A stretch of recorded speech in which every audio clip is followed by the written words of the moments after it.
Welcome to Crescent City Crime, dear listeners. I'm Tracy. And I'm Brian.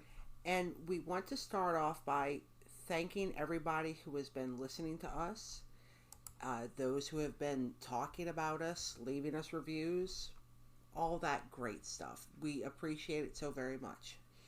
We love our listeners and we enjoy having you listen to us. Yes.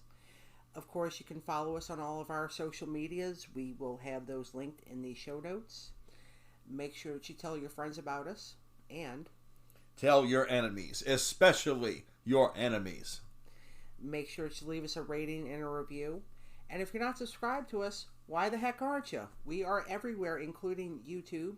If you would like to follow us on YouTube, we'd appreciate subscriptions. And of course, it's absolutely free. Yes, it is free. And of course, this is why, I just want to say is like, as a person who listens to a lot of podcasts, I just so appreciate anybody who listens to us and gives us their time. Yes. Yes. So whatever it is you're doing, driving in your car, maybe you're playing video games, maybe you're scrolling Facebook, whatever it might be. Maybe you're assembling a bookshelf. I've listened to podcasts while assembling a bookshelf. That's a good point. More than a few times. Yeah, I listen to podcasts while I'm cleaning. Yeah. It's a great time to do it. Anyway, so the mayor of New Orleans is still in some trouble. Brian, you have an update on the recall effort? Well, where we are right now is the Registrar of Voters Office in Orleans Parish is supposed to be verifying signatures, and there has been there was a lawsuit from the organization NoLatoya.org, which was settled out of court by the state attorney general's office. Yeah, office. Okay, and the agreement was to strike 25,000 inactive voters off the. To agree to strike 25 inactive voters off the rolls, which is probably actually a low figure. The actual figure of voters who are either deceased or no longer reside in Orleans Parish is probably probably at least double that, probably more. So what that does is it lowers the number of signatures required by about 5,000. Okay. Now, another development is the mayor herself has filed a lawsuit against the state, against the Attorney General's office for stating that he overstepped his bounds. Right.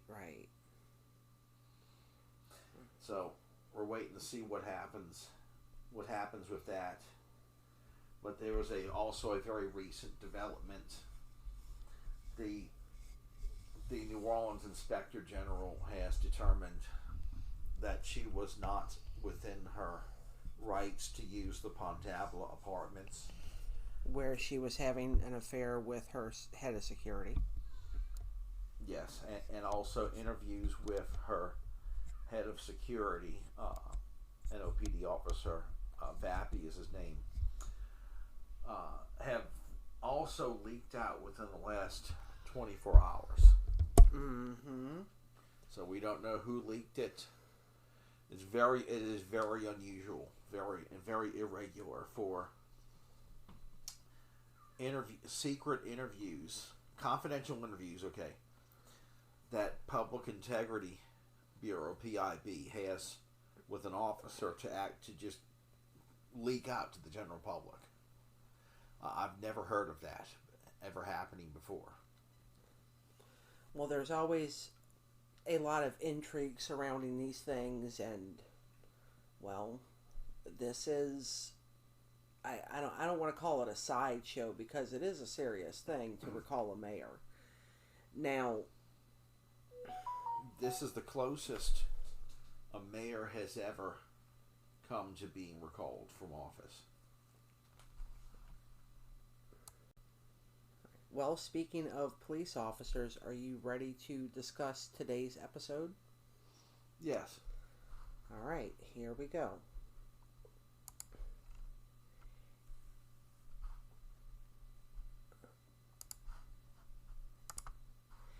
In the early morning hours of August the 16th, 2012, two St. John Parish deputies, Brandon Nielsen and Jeremy Trish, both fathers and husbands, lay dead in the scenic Riverview mobile home park in Laplace, Louisiana. Deputies Jason Trish and Anthony Bullock had been grievously injured and were also lying on the ground in the trailer park. The officers had been ambushed. Law enforcement quickly found and charged 7 people that they believed responsible for the crime. As the accused sat in jail cells for a year, they wrote manifestos maintaining their allegiance as sovereign citizens. Brian, can you tell people who might not know what a sovereign citizen considers themselves to be in this country? It's something, to me, it's something straight out of The Simpsons. Okay. Okay. Or American Dad. Whereas someone declares themselves to be, I guess you could say, immune to state and federal laws. Exactly. Essentially, exempt from paying taxes. They claim they have a legal basis to do this, but there is no legal basis to do this. You're either a citizen of the United States of America or you're not. Right. And would it surprise you to learn that the FBI considers sovereign citizens a terrorist organization? It doesn't really surprise me, because they would be nothing more than a nuisance if people who declared themselves sovereign citizens, if some of them haven't been committing crimes, and then declaring themselves immune from the law because they're sovereign citizens. Yeah. Well, some of the messages that they wrote reads as follows. They proclaim me anti-government. Bitch, I'm a sovereign citizen. Another message reads... Well spoken. Another message reads, you approach me, you better be ready to get in. To wear a badge is a sin. You will be put to death, my bullets cutting through your vest. So, these avowed sovereign citizens were named... or avowed sovereign citizen named Terry Smith had impressed his deep distrust in government upon his 2 sons, Brian and Derek. The Smith family, originally from northern Louisiana, moved from state to state and trailer park to trailer park, working jobs as welders and day laborers at construction sites. Terry's wife, Chanel Skanes, and Brian's girlfriend, Brittany Keith, traveled with them. Months before the shooting in Laplace, the Smiths met a Nebraska outlaw named Kyle Yokel. Kyle had fled his home state in a high-speed chase after threatening to kill any cop who tried to control him. Kyle Yokel and the Smith family bonded over being on the run from the law and a profound hatred for law enforcement. Kyle and Brian became especially close with each other. Now, sovereign citizens do not believe in having a driver's license or any other government ID. They believe that the federal government enslaves its citizens by tricking them into signing away their freedom on driver's licenses and social security cards. Did you know that we were tricked away into giving our freedoms away? Oh, yeah, my freedom's totally gone, Well, what doesn't make sense about it to me is that you're going to have a social security number no matter what. You're going to be in the system. If you're born in this country, you're in the system, right? Right. So how do they wrap their heads around this theory that because you get a social security card or a government ID, you're signing away your rights? It's in this day and age, it's kind of hard to wrap wrap your head around that. Yeah. If okay, if you don't want that, just leave the country. That's yeah, do that. And then go live someplace else where the same thing, the exact same thing's gonna happen. Yeah, sure. Yeah. You know. The Smiths and Kyle Yokel were living in LaPlace, Louisiana. They had found employment at the Valero oil refinery. They were leaving the morning after a graveyard shift, and as they were pulling out of the parking lot, Scott Boynton, the St. John Parish deputy who worked the security detail, pulled over Terry Smith and asked him for his driver's license. Terry Smith gunned his truck and sped away. The officer gave chase, and Brian leaned out of the window of the truck and pointed an AK-47 out of the window and fired at Boynton. Deputy Boynton was hit 4 times, twice in the arm and twice in the sides. The Smiths and Kyle Yokel fled to the nearby trailer park where their family had been staying. Edie Trish lived 100 yards from the trailer park. Her son was Deputy Jeremy Trish. He called her and told her to stay in the house because an officer had been shot nearby and that the suspects were fleeing to the trailer park. Jeremy Trish arrived with deputies Brandon Nielsen, Jason Trish, and Anthony Bullock. Jeremy and Jason Trish are not related. The deputies were looking for a blue truck that had the shooter in it. Arriving at the trailer park, they saw a blue truck and they knocked on the door to the trailer. Terry Smith answered the door and they scuffled with each other. The deputies were able to pin him to the ground and handcuff him. And this was when he yelled out, "Help, Brian, kill them all." Oh, well, that's certainly a reasonable request. Yeah. So, yeah, traffic. A deputy pulls you over, asks you for your driver's license, and you shoot him. You shoot him with a firearm, and I mean, with any firearm, of course, it's just equally absurd, equally disturbing. And then when they pursue you to the trailer park, you ask one of your associates to his son. Brian was his son. So asked to kill the law enforcement people who've come to confront you after you shot one of them for literally no reason.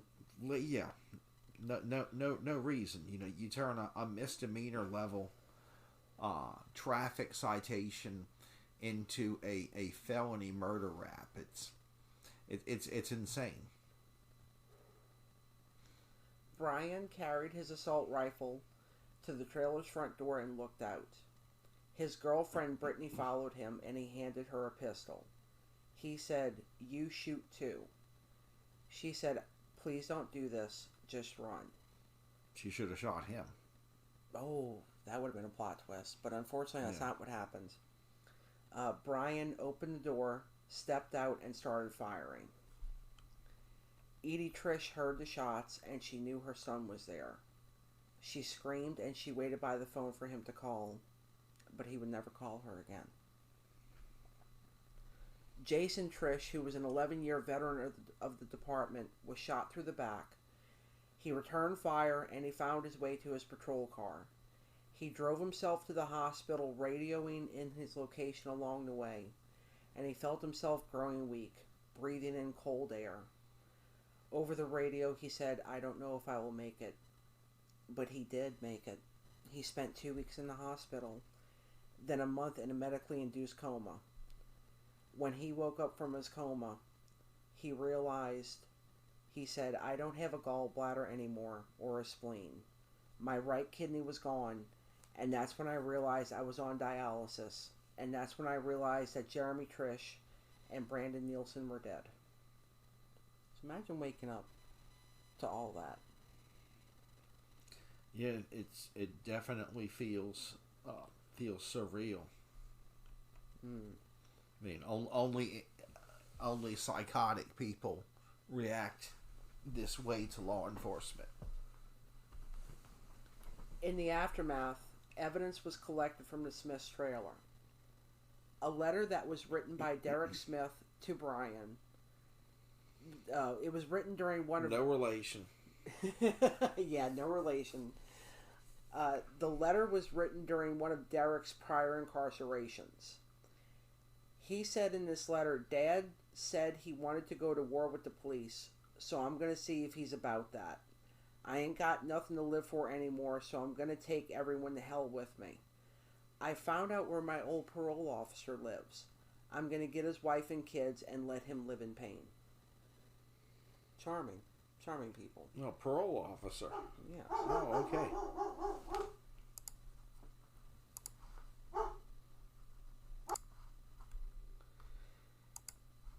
The letter was found in one of the son's trailers after the massacre, and this became evidence in the case against them. Prosecutors pointed to it as proof that the father not only knew of his son's murderous intentions, but encouraged them. And we are going to be back after this short break. And we are back. The letter was found in one of the son's trailers after the massacre and became evidence in the case against them. Prosecutors pointed to it as proof that the father not only knew of his son's murderous intentions, but encouraged them. One of the people charged was a woman named Tanisha Bright. She had just gotten a ride home with the Smiths that day. She didn't know really much about them at all. She was caught in the middle, and she became the star witness of the trial, and there was no evidence of any wrongdoing on her part, so she was released from custody. Yeah, she was a victim of the circumstances. This is what we mean when Brian tells y'all at the end to lawyer up. This is the exact situation you would lawyer up in, but we'll get into that later. Chanel Skanes and Brittany Keith pled guilty as accessories and agreed to testify against Terry, Brian, Derek, and Kyle. Derek Smith pled guilty as an accessory and agreed to a 5-year sentence plus a 12-year sentence for being a felon in possession of a firearm. He was paroled in June 2017, according to the Department of Corrections.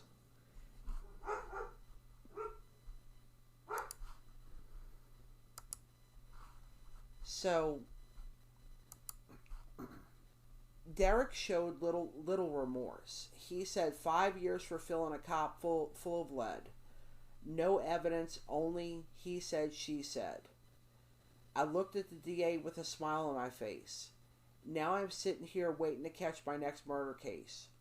Only gotta do 5, so I'll be straight. Going home 1 parole, but I'm leaving the state. So, it's the intellectual stylings of Derek Smith. Very, very creative poetry. Yeah. It's more like a bad rap. Very bad rap. Terry... Yeah, maybe he should, later on, if he can, just find some promoter with a recording studio and throw away his money while the promoters, blow smoke up his butt about how he has talent and everything, how he can help them and all that stuff, and he just takes his money. Yeah. Well, that would still be a better life than being an accessory to murder, so... Yeah, it would be. Yeah. So, Terry Smith was charged with first-degree murder. He did not go to trial for this, but in January of 2016, a jury unanimously found him guilty on 6 counts of sexual assault of his stepdaughter. His motions for a new trial and for post-verdict judgment of acquittal were denied, and he was sentenced to 2 terms of life imprisonment. Oh, and guess where he is? Consecutive terms. Yes. Angola? Angola. He is in Angola, so that is where Terry Smith gets to live out the rest of his days. Well, good for him. That means he's going to be buried in Angola, too. Probably so, yeah. He's really in the system now. Yeah. Brian Smith was diagnosed with schizophrenia, and he was found incompetent to stand trial. Dr. Matthew Gamble, a psychiatrist at the Louisiana State Penitentiary, said that Brian Smith experienced paranoid delusions and audio hallucinations that were largely persecutory with an overarching theme of government conspiracy. Largely, they have to do with the FBI and Congress, and that he was a person of interest who had to be abducted and or exterminated. He refers to himself as the Golden Egg. So, he will be locked up in a state mental facility for the rest of his life. So, he's not going anywhere either. However, the one person who did stand trial was Kyle Yokel. During his trial, Tanisha Bright's testimony was very important. She said that she had sat between Brian and Terry in the front seat of the truck. She worked next to the refinery and she'd gotten a ride home with them that morning. Bright testified that the son leaned across her and asked his father a question about the police officer. He said, "Do you want me to take him out?" Terry Smith said nothing, and Brian just said, "I'm going to take him out." He grabbed the AK-47 that they kept in the truck and opened fire. And she described Brian as fidgety and very, very, very paranoid.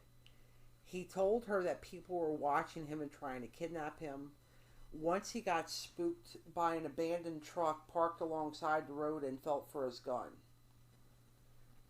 She also described Kyle Yokel as strange. She said that he had a cold demeanor and he spoke to her very little. But she did like Derek. She said that he was goofy and pleasant, he liked insects, and she once caught a frog and gave it to him as a joke. She was the only one that she never saw with a gun, even on the morning of August the 16th. Yeah, well, she was unfortunately along for the ride. She was along for the ride. Pretty much so, unless she had a concealed carry permit and was carrying, then she, wasn't going to be armed because she wasn't part of their plan. She wasn't some paranoid, schizophrenic, sovereign citizen type either, of course. But this also goes to show just how deeply Terry Smith impressed this upon his sons. I mean, you have, Brian, who is schizophrenic, yeah, who suffers from a mental illness, and all of his hallucinations revolved around this government conspiracy. They're going to get me, sort of thing. Yeah, the sovereign citizen mindset unfortunately fits right into that state of mind. Yeah, the deep paranoia. Yeah. Someone who's already paranoid by nature due to a mental illness is going to buy into this type of stuff very, very readily. These people are very arbitrary about these beliefs. You could polygraph one of these people, and they can say all these untruths. Okay, they can lie straight up about all this stuff, and a polygraph is going to indicate that they're being truthful. Well, yeah, and it also goes to show how dangerous it is to just stay in your bubble because, this was just a family traveling together, right? And that kind of indicates that they were isolated. They probably didn't really get to know very many other people at all. So they're all just in this bubble together. Just isolation bubble. Isolation bubble, yeah, just being constantly exposed to this rhetoric by Terry Smith. Yeah, their minds were poisoned. Yes. But it doesn't matter. But that's actually not terribly relevant when it comes to murdering people. Personally, I've met paranoid schizophrenics several times. So have I. And none of these people I met were murderers. They're usually not. Yeah, they're usually not. Like case in point, when I used to drive Uber, I had picked up this guy, and I had him for over 30 minutes because I had to drive him over the causeway. Oh, okay. And he asked me, he asked me this question after getting the road. And initially, the first red flag went off was like, he was in a big hurry. And he's like, come on, let's go. And so the next thing you know, he asked me if I believe in aliens. Oh, no. And while we're on the causeway, he asks if I have a gun in the car, which I did, but I said, well, no, not right now, not with me. It's not nighttime. And then he said, the other shoe dropped a few minutes later. He said, I think we're being followed. Oh. You see? Yeah. And there was a assortment of other crazy things he had to say involving Satan and religion. So when I dropped him off at the apartment complex where his mother was staying, he had me go to an adjacent parking lot instead of the parking lot where his mom's apartment was adjacent to. Oh, wow. A different parking lot. And he told me to leave quickly after he gets out the car. He gets out the car, slams the door, and he runs. He literally runs. Wow. Because he's afraid of these people who are following him. Okay. The tone he used, he sounded like he really believed it. Well, that's... all of this. Okay, because to him that was the truth. Exactly. That's the thing. Like, to a person who is suffering from that illness, it is very real to them. It's very real to them. You know, so even though Brian potentially believed that these police officers were really there to get them, you know, this is a rare instance where somebody who is mentally ill does become a danger. Yes. So, Tanisha Bright's testimony, she said that Terry drove them to the Riverview Mobile Home Park where they lived in a series of 4 trailers. She said that she tried to flee, but she slipped in the gravel. Brian turned towards her, still holding the rifle. And she tried to slip away and call her mother, but Yokel stopped her. She said, I assumed he thought I was going to run and that would be the end of me, she said. She was probably right. Yeah, she'd had a dose of their craziness. And to most people, yeah. Probably to everybody, those kinds of people are pretty scary. Oh, that would scare me for sure. For sure. So the group huddled on the patio and started to go into the trailer. And this was when Tanisha Bright was able to back away and she hid in the bathroom. While she was in there, she heard a knock on the trailer door and said that the deputies argued with Terry Smith.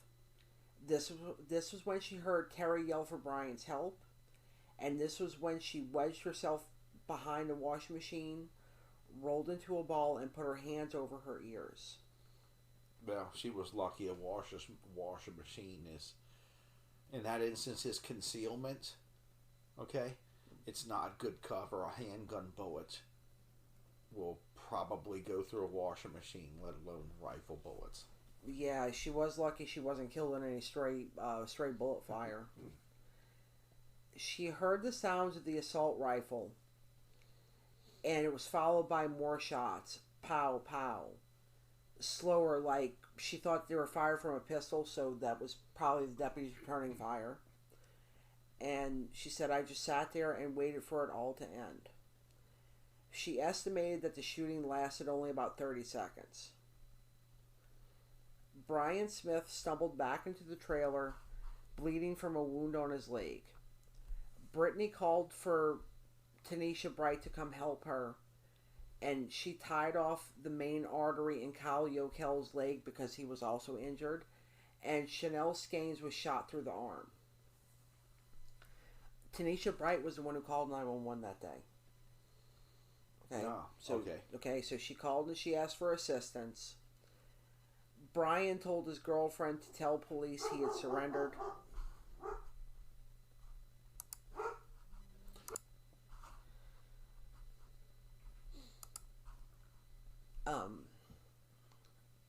Bright fled and ran towards the first police car that she saw pull up, and a deputy put her into a neighbor's trailer. The trial was so high profile that the jury was selected from Rapids Parish and they were sequestered. Aside from Tanisha Bright's testimony, a deputy who had responded to the call for help on that day, Deputy Charles Chip Whale, also gave testimony.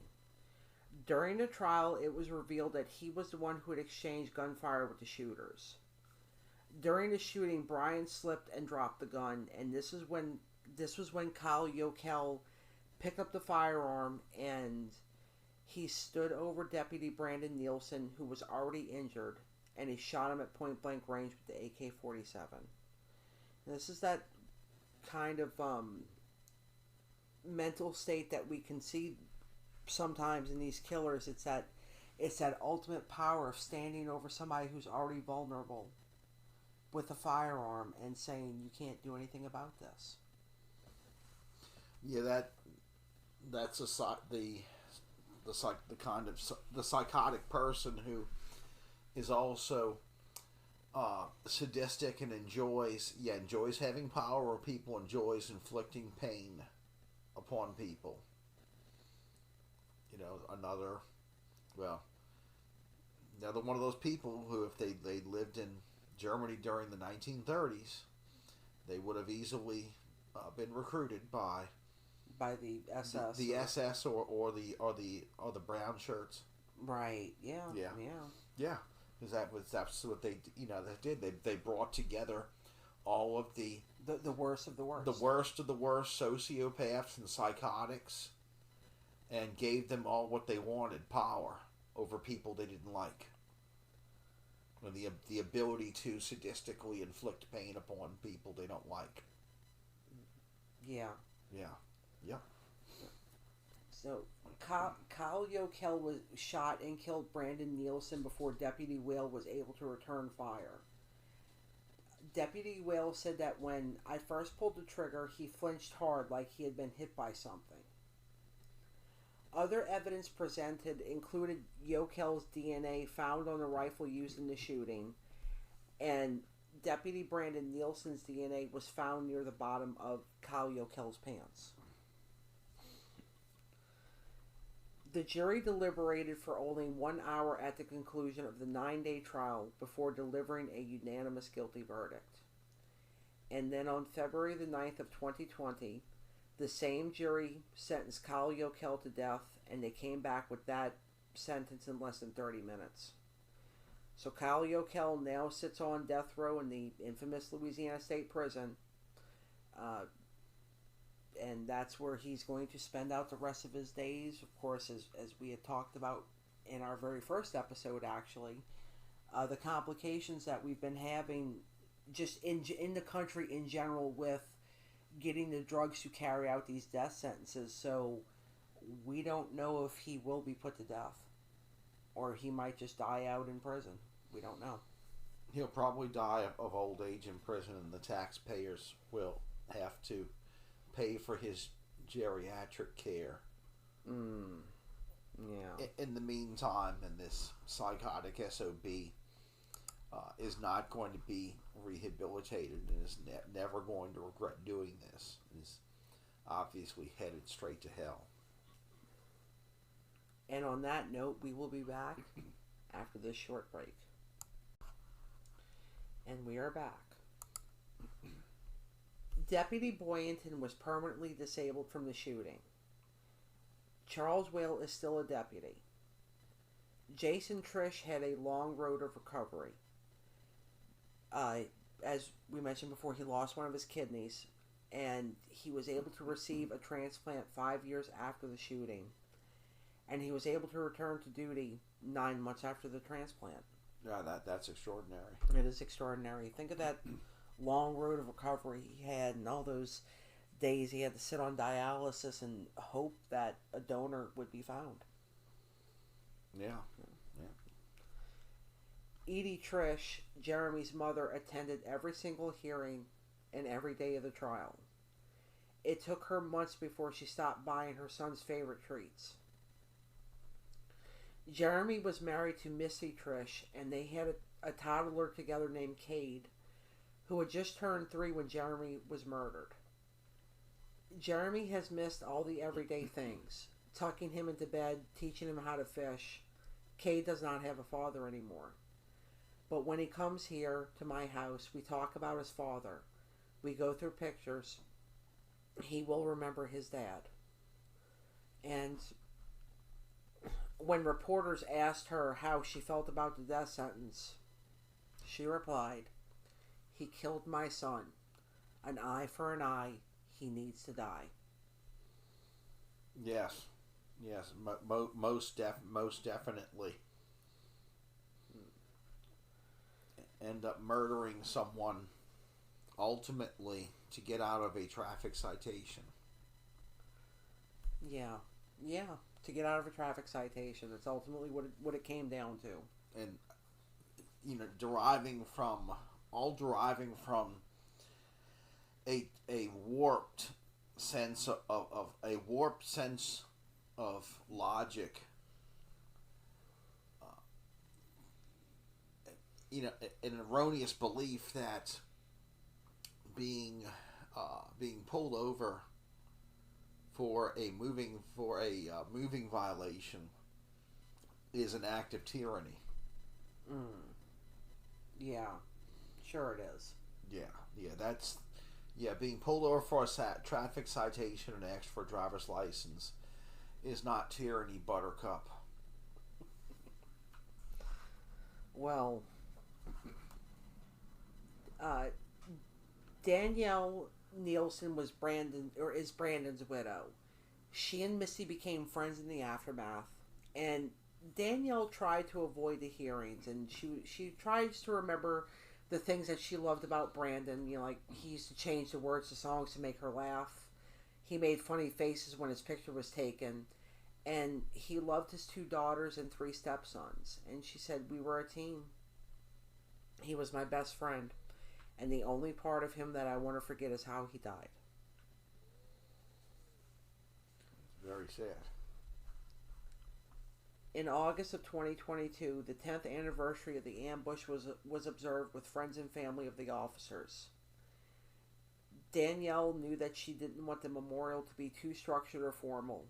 Instead, it was a reminder of what she and her husband had enjoyed during their marriage, getting friends and family together to feed them. And she said, "I just want people to remember. As the department gets bigger, the area gets bigger, I do feel like they kind of get forgotten because there's new employees coming in who don't know that story. It was such a huge thing when it happened. It was at the forefront of everything. As much as I hated that, I think I hate the thought of them not being remembered even more." Edie Trish also expressed that her biggest fear is her son being forgotten.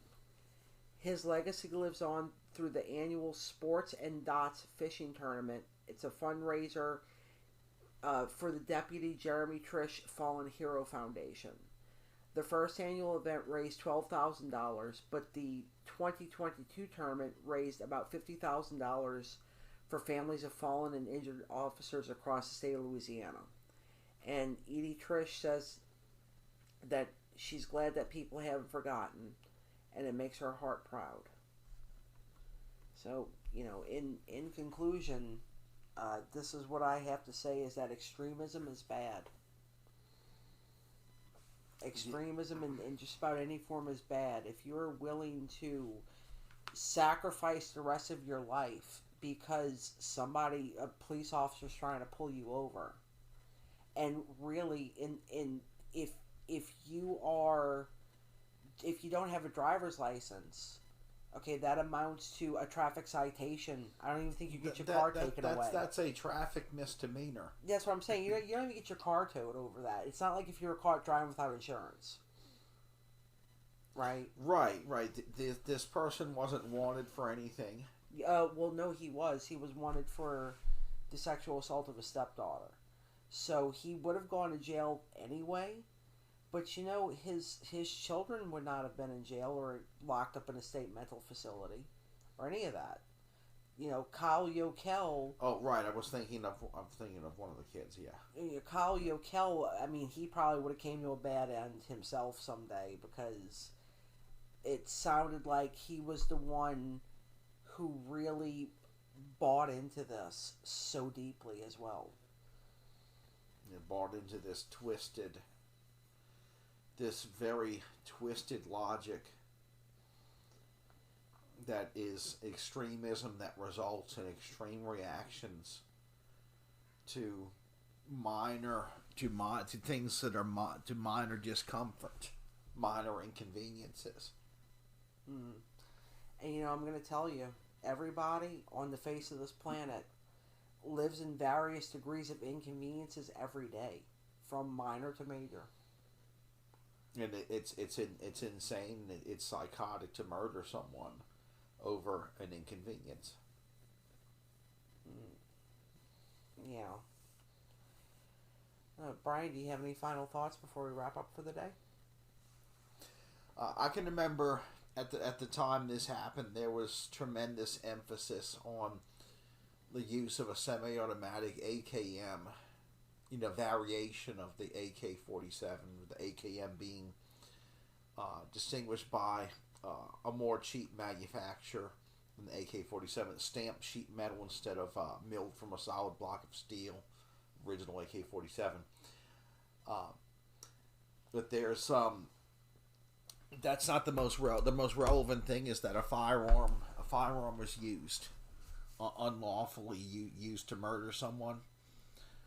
There's firearms that are more devastating than the AK series, like for example the 30-06 caliber, hunting caliber, which was Bonnie and Clyde, used with the BAR, Right. That's a much more devastating round than an AK round. Because AK is a very, very short round. The Russians invented it to, get a lot of firepower out in a short period of time, and also make a lightweight infantry round that is 30 caliber. What would have been even more devastating, in some of these people who see these assault rifles as being like really, really sexy, and they get hooked on. They romanticize them because of video games and movies and TV shows. What they don't understand is that you load up a semi-automatic 12 gauge with a 9-shot tube with double-aught buckshot, and an experienced person in under 3 seconds can put 72 pieces of lead out there, because every pull of the trigger is 9 of these 32 caliber ball bearings all at once. So, a semi-automatic 12 gauge with double-aught buckshot is much more devastating than any assault rifle out there. So that might have been why some of these officers managed to survive that day. One reason is that they weren't using shotguns, because the range was close. This was a close range ambush. Okay, this wasn't some infantry ambush with these rifles where you're hitting them from, say, 200 yards away. Right. Okay. It's not like a sniper. No, nothing like that. So that's another thing. The range that these AKs were used at kind of rendered the fact that they were AKs to irrelevance, because this was all done at close range. Yeah, it was. Yeah. Do they call it buckshot because that's what you hunt deer with? Yeah. Okay. Yeah, but buckshot is for hunting deer within 100 yards or less. 50 to about 25 to 100 yards. And it's, of course, it's more effective out of like a 26, 28 inch, 30 inch barrel. Greater range, all that stuff.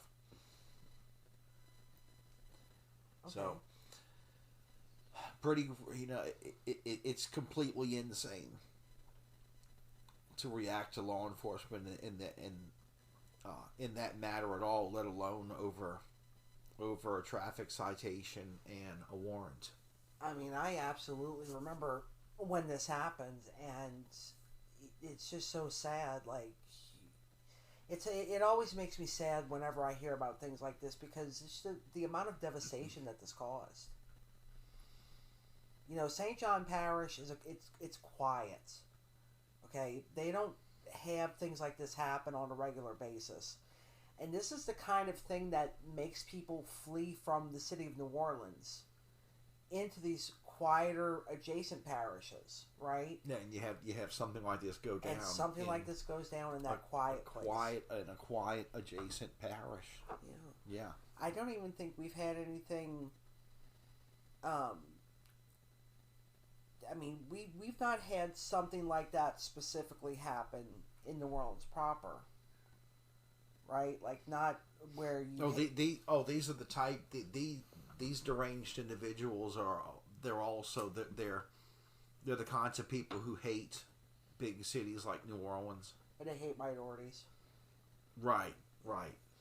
So these are the same kinds of people who come up with twisted and paranoid opinions about big cities.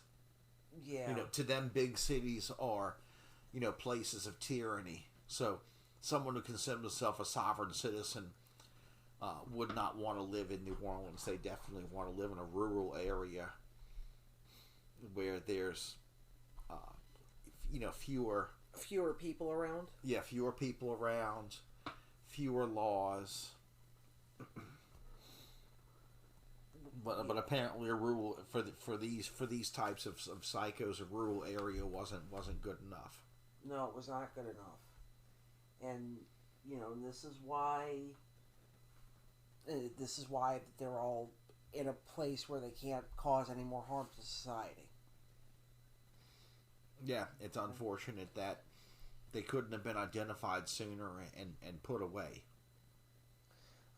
in an institution. But that's, like I said, they lived that transient lifestyle. They lived in that little paranoid bubble.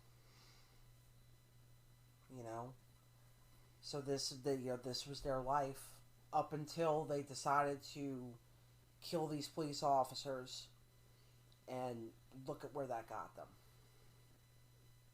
Yeah. Okay, because no matter what you say, if you say you're a sovereign citizen, at the end of the day, you're still subject to the laws of this country. You can't just go around killing people in this country. Yeah, you can't go to any country and not be subject to their laws.